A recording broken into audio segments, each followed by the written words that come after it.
DB. So as you're out there, what was the highlight for you over your quick 36-hour trip in Vegas?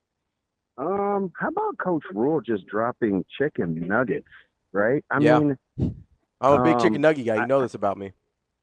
so I felt good about a couple of things. He mentioned the tight end room unsolicited, which I've been I on saw that your hype train face. I for. saw your face when he said it in Right? the Husker I'm Sports like, Nightly interview. yeah, I'm like, finally somebody with some sense. Oh wait, it's the head coach. And he validated you, On my D talking D line. line. Yep. He said, yeah, he said, that's the last thing I worry about. They're gonna be. He Um, called them hell on wheels, DB.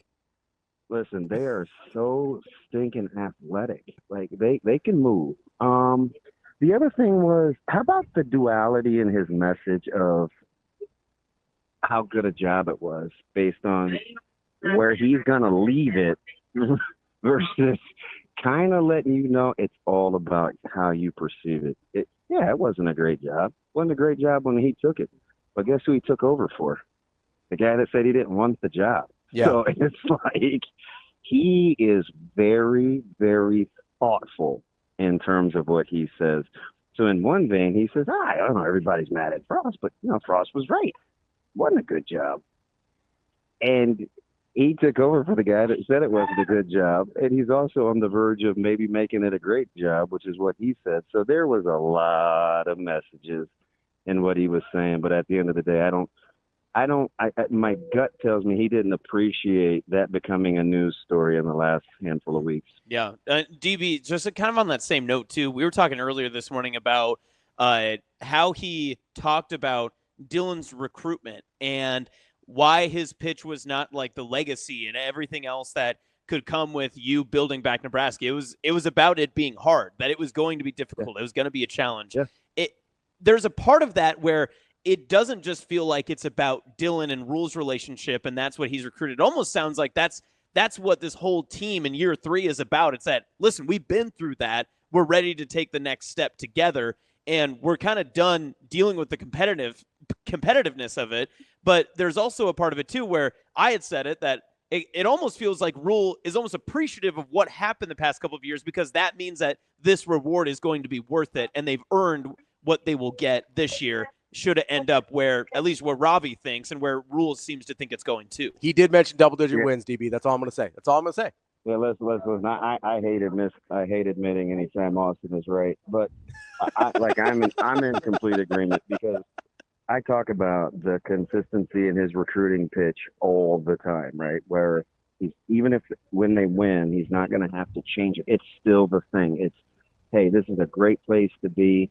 How bad do you want to be a part of what we're doing? And oh, by the way, please don't wait till we start winning because I'm going to reward guys that hopped on board early.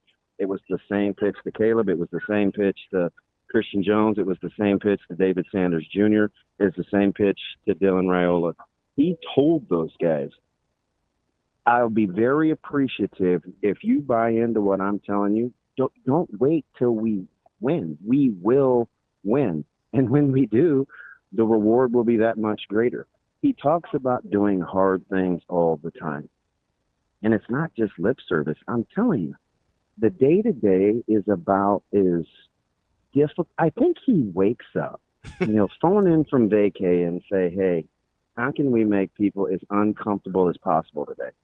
That's the workout that I want to do because he wants games to be easy on you mentally because you've been through the grind. The games should be fun. That should be the reward, right? The games are the prize. It is exactly the reward. It's where you get to go spend all the money that you saved up and deposited in your weekly bank account.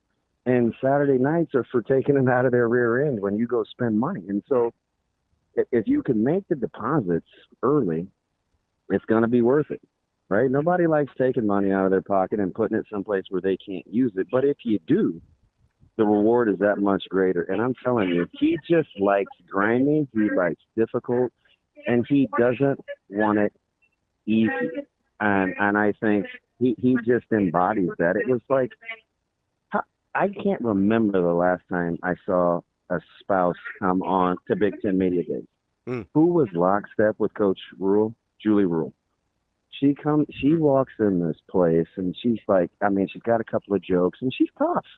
Yeah. And so I'm joking around with her. It's kind of just the two of us, and I said, I can't.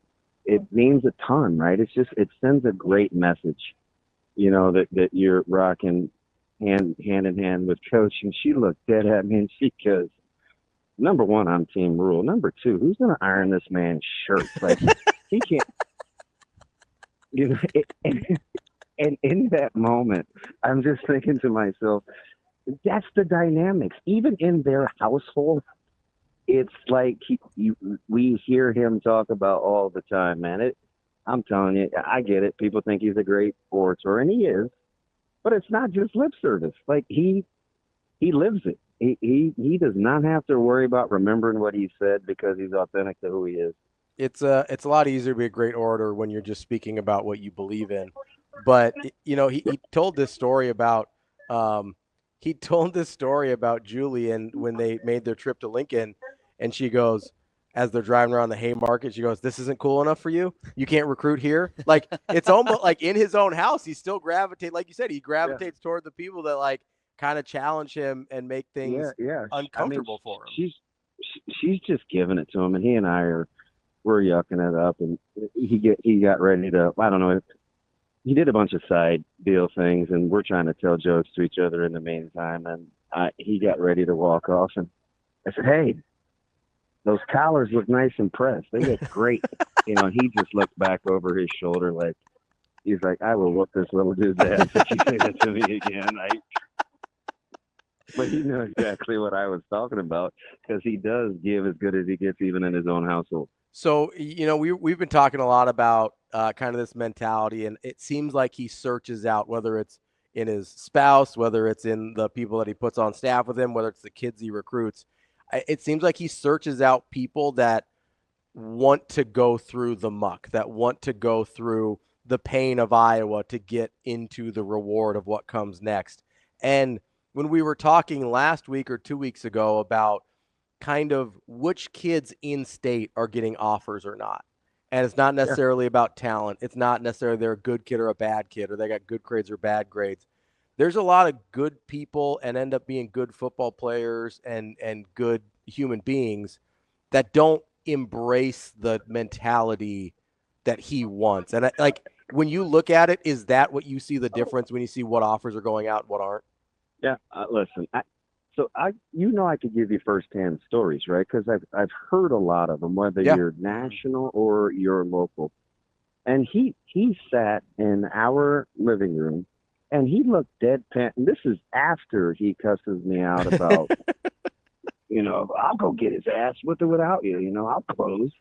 And so it's a little awkward a couple of weeks later because we hadn't really talked. Mm-hmm. And he looked dead at Caleb after, he's talking to him for however long, and I'm walking around and I'm trying not to pay attention, and Evan's sitting there and he goes, "I'm telling you," he says, "hop on the train before it starts moving. It's a lot easier to catch. Don't wait for us to win." I get it. Everybody's waiting for us, and when Caleb made the decision, and I told you guys, I said, once we realized that was the kind of staff that wasn't going to play favorites, it didn't matter about star rankings. It didn't, like, if it was about survival of the fittest and competitive stamina hanging in there, advantage Benning, right? Like, because it's just what we know, right? It's not always going to be good, and you do a lot of dumb things, and sometimes you just got to weather the storm to get to the good stuff on the other side, and that's exactly what he wants. How uncomfortable can he make it so you can still function at the level where you can do it every single day, right? Some of those math drills don't even make sense, but guess what? Don't ask questions. Yeah. Right? That's why you could get demoted within minutes of doing those drills, right? Like, it's all about staying in the moment. And I think it's how they want to do everything. They shake it up. Yeah, you're upset that you got to maintain weight within 4 or 5 pounds. You don't think that's that big of a deal? Or why do you have to eat 3 regular meals? Why can't you have your phones what's that have to do with winning? Nothing, but everything, right? Because if you can't function on the day-to-day doing things that you're not comfortable doing, it's just not going to work come game time because the whole thing is uncomfortable, right? And you can't bat an eye at it. You just got to go to work. Yeah. DB, I want to ask you about the tight ends because we mentioned you had a visceral reaction when you heard Coach Rhule talk about it. Just I felt like Gilligan without Skipper, man. I was on an island by myself, and I'm like, and you know what else he did? He validated Sat too. Yep. And listen, don't get it twisted. I wanted to go over to him afterwards. I'm like, hey, man, I said that 2 years ago. Did you get that from me? Well, I wanted to ask you just about how much stones would that have taken? I didn't feel like fighting, so I'm like, yeah, I'm just gonna eat it. Well, it was on video, so you're protected there. You'd have been fine. You never know what that guy. It's like he sent a message the night before. Never mind. I'm just like, you just never know. It's like, is he serious or is he nuts? Like, it's a very fine line, but. You don't. He said, "I don't have this life without Sat in it. Like that team isn't where they are without part of what Sat's done." And I'm not taking a victory lap on Sat. I'm just saying that when you talk about loyalty and staying the course, and it not always being, rainbows and butterflies, you look at that tight end room, right? You got young guns like Ingerson and Danny King and these guys. You got reformation projects that you're starting like Carter Nelson. You've got the developmental poster child like Lindenmeyer. You've got Macway, who was really good early. Then it didn't go so well for him. He needs a change of scenery. He's hurt. He's got to hang in there. He's 12 pounds less than when he came in. He looks fantastic. Like that room embodies the guys that they're coached by. And I'm telling you, sure as I'm sitting here, that is a deep position of strength. I didn't even mention Harburg. You didn't mention Harburg. Yeah, there's a bunch of guys in there, right? Yeah. That we. It's a good, competitive, ill-willed, mean-spirited. We go along because we get along kind of group. And believe me, when you line up next to whomever's at left and right tackle and they're running duo or split zone or something and you're not about that life playing next to that O-line, it's just not going to work. Yeah. So, but it does feel like, and Ravi and I were talking about this. You better figure it out. Yeah. Ravi and I were talking about this off air that it feels like the tight ends are the position group maybe across the team that have the biggest, maybe from the outside looking in, just swing from being like, there's some all Big Ten talent guys that are there if they play up to their potential. And then also there are guys that we just don't know anything about right now in terms of what their production level could be. And I think that that's exciting that if you're as high as you are on them and they are up to that potential, they can surprise everybody. And that could be the biggest, difference maker for Nebraska in terms of surprising teams early on in the year. So let's just, Harburg is what, top 10, 12 athlete on that team. Mm-hmm. Carter Nelson is talented as high schoolers we've seen come out in some years. You've got Macway, who was a 4.5, 5-star coming out of high school. You get a guy like Lindenmeyer, who is going to get paid to play and has paid the price for his development, has become a leader in that room. You look at a guy like Ingerson, who goes, 6'6", 260, who is just a natural. Like when you look at that room, there's just a lot of guys that are capable of being good. And right now, for a handful of them, sure, it's potential. But given the track record, right? Forkerture, better when he left than when he got there. Fedoni's being paid to play on Sundays. And again, Lindenmeyer if he's not the poster child, he sure is a picture on the collage of development and paying the cost to be the boss in that program. If the track record is anything like what it has been, the potential is what you get excited about. So, DB, you mentioned about Markway losing some weight and looking really fantastic. We've mentioned that with Dylan as well, kind of getting his body right. There's been some he guys, looked sensational. yeah, like he looked really like lean and trim yesterday, which was good to see. But there's some guys that have been getting the work done on their weight in the opposite direction too that caught my eye. Steve Merrick and our guy Tim Verghese from Inside Nebraska put out some numbers yesterday. And some of the ones that really jumped out to me were guys that are freshmen. I know you're number one. Well, Keona at 275. Yeah. 100%. Yeah. Oh, good.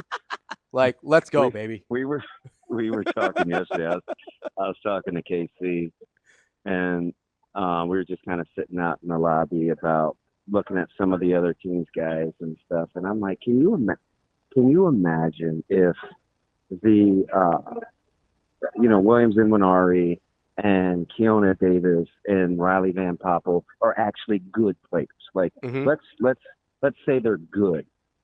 Who's not telling those guys to get off the bus first?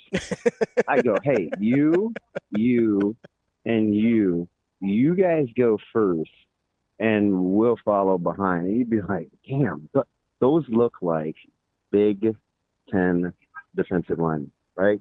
They look like Tyreek. They look like fellas that can play. Mm-hmm. So again, they got a lot of options there. A lot of guys that paid the price. And you're right, there are some young bucks who the freshmen that made this list are I'm stunned by a couple of their weights. One was Jeremiah Jones, the wide receiver at 225. That's a huge wide receiver. Yeah, he's a interesting puzzle piece because he's one of those guys. I kind of put him in that category of the Donnie Jones, the Calebs. They're really good young guys that can play, but they're playing behind other good guys, and it may just be time, right? Because Quinn Clark and Keelan Smith aren't going anywhere, right?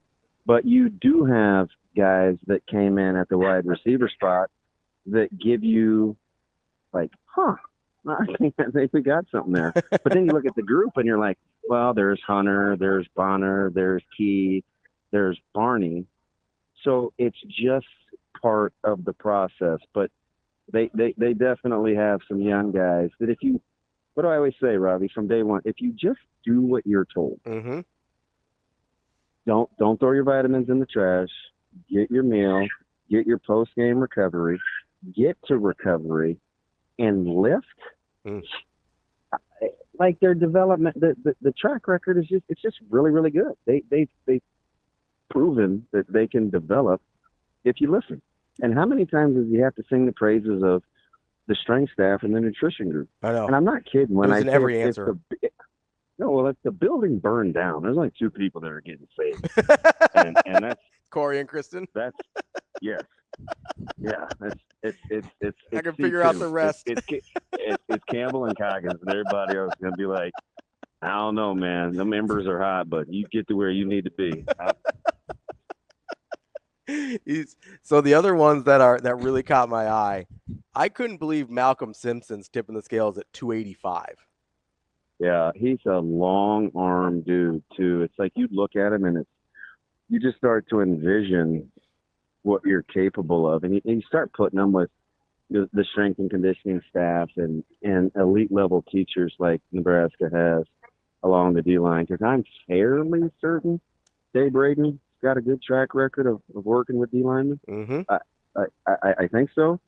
And so again, if guys just do their job, I mean, it's hard not to be excited about potential.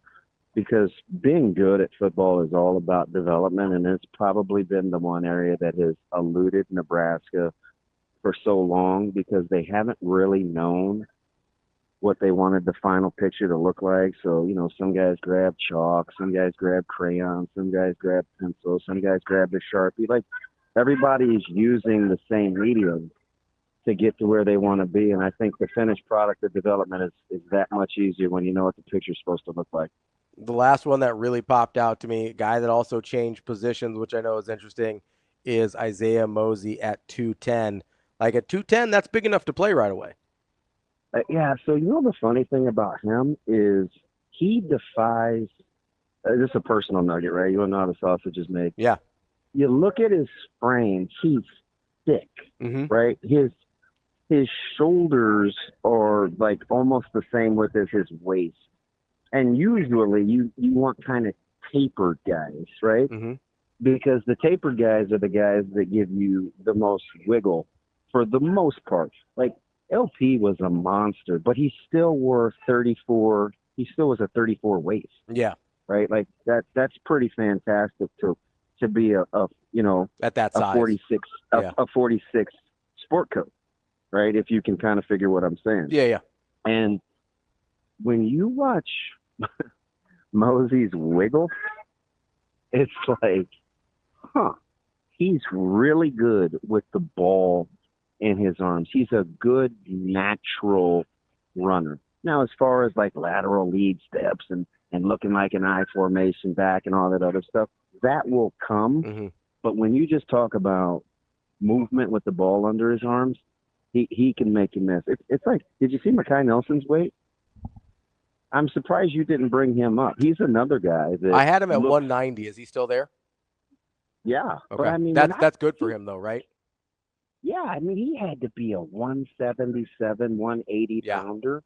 And he doesn't have a huge frame, so it's good to get up to 190 for him. Yeah, and you know what? Another good natural runner. I need to. That's definitely one guy that's on my bucket list. I got to get down to Lincoln. I want to spend some time with him before camp. But he's again in that room. It's very, very, very competitive. Right? They get along really well, and they have a tough-minded coach. But when you have an incumbent that is still relatively unproven, don't think the young guys don't see opportunity. But also, if you're Emmett, let's not act like he can't transition from being the hunter to defending being the hunted too. So he'll elevate his game. You look at his biceps and the weight that he's put on. He looks like a guy. He looks like a guy that wants 20 carries a game. Now, will he get there? Well, we'll see. But it certainly won't. That room, if it doesn't go the way people want it to, it won't be because they spent the off season picking daisies. That ain't what happened. Well, one of the big headlines from yesterday was when Dylan had kind of one of his side session stand-up deals. You know, people, I can't remember who asked the question, but it was, I think it was Kruger.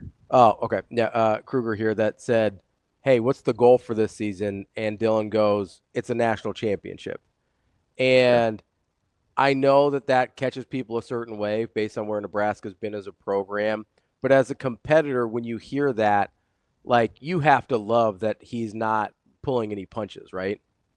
Yeah, it's fantastic. And that's the way that they think. And it's, if it's not to a man, it's pretty close because remember, I think it was you guys I was talking to when I said clearing the hurdle of the bowl game and getting that monkey off their back, even though it was, listen, it's depends, however much you want to minimize it. They couldn't pull it off for 8 years, right? And you're the butt of jokes, and it was important for that team to get over the hump. And I said, you go from what's next to what's possible. Like once you get that monkey off your back, it's not what's next because you did what's next. What's next was, hey man, we got to get to the postseason. Yeah, it'd be nice to play in a game late in December for once, guys. Once you cross that off the list, the mind shifts. We got that done. What's possible? And the more you think about what's possible, the less you limit yourself. And if you don't limit yourself and you go to work, you start to ask yourself, why the heck not? Like that's where you got to get.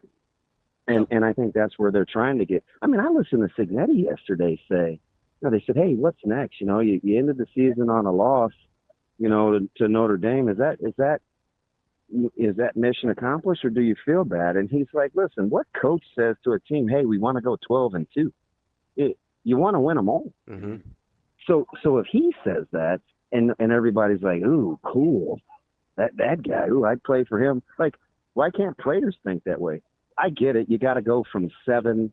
You got to go +5 minimum in the win column to even feel confident that they're not delusional. Mm-hmm. But it starts with the thought process. It starts with the mind. The mind can go way further than the body ever dreamed of taking it. And if they subscribe to that, and you get your body ready, and you come with a sharp mind, it kind of can be dangerous. DB, one last thing for you before we let you go and get on your flight and get back home here. I just saw a guy wearing a Kershaw jersey. Would it be weird if I was like, "Hey, man"? Yeah, go dap him up. I was not asking for it. No, yeah. that is weird. That is weird. weird. DB, Yeah. you can't do that. You guys ask people for their shirts. That's weird. Hey, sir, can you walk around this airport without a shirt, please? No, he was holding it. I don't know, maybe. Oh, okay. Maybe he was looking to give it away. You never know. You never know. That's true. Maybe he had to take it out of his luggage because it was too heavy, and I was like, now what do I do with this? Yeah. You guys are killing my buzz. One last thing here, DB. You kind of mentioned, as we're talking about the depth and the competitiveness in these certain rooms, but they also get along so well. Like, if you had to kind of boil down development and becoming great into just sort of one thing, like being competitive and still rooting for each other, like, would that be it? Yeah. That's what makes the skin of my hair stand, the hair of my skin stand up. Is again, I say this all the time. I didn't cheer for LP because I wasn't competitive. I cheered for LP because we laid it on the line together in that room, and we had a common goal of winning. And it wasn't natural for me. Hey, Clinton, go get him. Hey, Lawrence, go get him. Hey, I don't know about D'Angelo, but hey, such and such, go get him. I'm kidding. I'm that maybe. I'm at an airport. That might not have landed well. Oh, you get my point. You get my point, right? It's like when you can do that, and there's a common vision and kind of unity of purpose, and you're already good workers. If those guys can be like that, right? I mean, Caleb's going to have to cheer for Buford, and Donovan's going to have to cheer for Caleb, and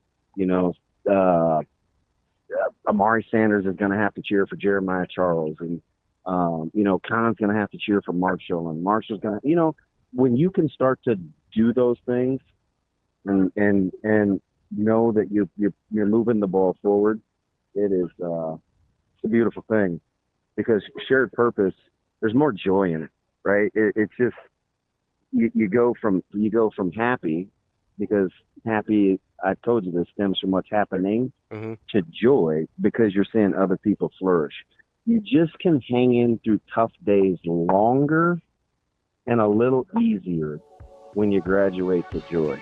Joy is other-centered.